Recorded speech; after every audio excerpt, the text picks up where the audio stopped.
Hello student, welcome to my YouTube channel.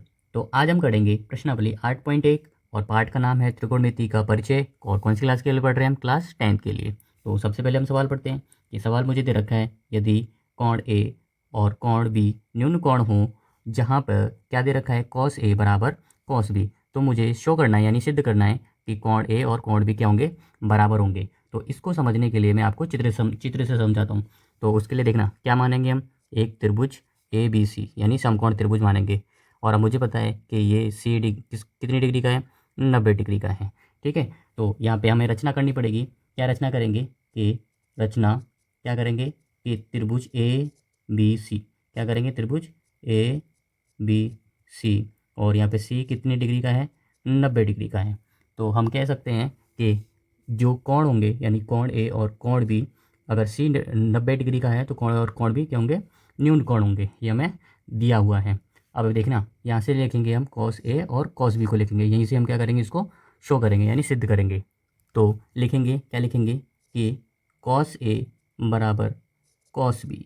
और आपको याद होगा मैंने आपको क्या बताया था, लाल बटे कक्का, यानी ये तरीका बताया था इनके त्रिकोणमितीय अनुपात याद रखने के लिए। तो लाल बटे क्या बताया था, के ए। तो ये होता है मेरे पास, ये होता है मेरे पास साइन, और ये होता है मेरे पास कॉस, और ये होता है मेरे पास क्या, टेन होता है। तो देखना यहाँ पे क्या दे रखा है मुझे, कॉस ए और कॉस बी दे रखा है।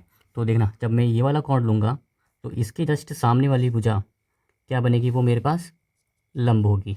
ठीक है, और ये क्या बनेगा मेरे पास, ये बनेगा आधार। तो मैं क्या लिख सकता हूँ कि कॉस ए के लिए क्या हो जाएगा, आधार, यानी ए सी बटे में, यानी ए बटे में के। तो ए सी क्या लिखूँगा मैं, यहाँ लिखूँगा ए सी बटे में कर्ण, कर्ण का मतलब है कोण के यानी 90 के सामने वाली भुजा क्या बनती है मेरे पास, के बनती है, यानी कर्ण बनती है। तो क्या लिखी जाएगा यहाँ पे, ए बी बराबर हो जाएगा। अब देखना कौन सा कोण लेंगे हम, कोण बी लेंगे।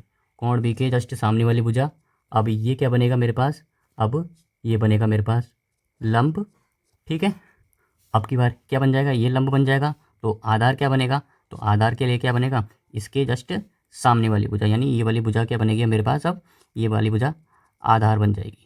और मेरे पास कर्ण, कर्ण तो यही रहेगा, यानी के का मान तो यही रहेगा। तो अब देखो लिख लेते हैं, क्या लिखा जाएगा, यानी आधार बटे में कर्ण होता है, यानी कॉस का मान क्या होता है, आधार बटे में कर्ण होता है। तो अब कर्ण यानी क्या आ जाएगा, बी सी बटे में कितना आ जाएगा, ए बी आ जाएगा।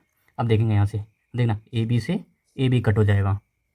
तो क्या हुआ, तब हम क्या लिख सकते हैं कि यहाँ पे क्या बचा कि ए सी बराबर क्या बचा, बी सी। अब मुझे पता है कि आपने पढ़ा होगा, 9th क्लास में हमने पढ़ा है कि क्या होते हैं। तो मैं क्या कर सकता हूँ कि ए सी और बी सी दोनों बराबर आ गए, तो इन पे बराबर का निशान लगा देता हूँ। तो हमने 9th क्लास में क्या पढ़ा है कि जब सम्मुख भुजाओं के, यानी ये वाले के सामने वाला कोण क्या हो जाएगा, ए। तो ये लिख सकता हूँ कि ए सी के सामने वाली भुजा का कोण क्या बनेगा मेरे पास, बी बनेगा। और बी सी के सामने वाली भुजा का कोण क्या बनेगा मेरे पास, ए बनेगा। तो हमने पढ़ा है यहाँ पे, क्या पढ़ा है कि बराबर भुजाओं के सम्मुख कोण क्या होते हैं, बराबर पढ़ा है। ये हमने कहाँ पढ़ा है, 9th क्लास में हमने ये पढ़ा है। तो इसी तरह मैंने यहाँ पे इसको लिख भी दिया है। तो देखना हमें यही प्रूफ करना था, यानी यही सिद्ध करना था, और ये हमारा यहाँ पे आ चुका है। ठीक है, तो इसी तरह हमारा क्या होता है, सवाल नंबर 6 हल होता है।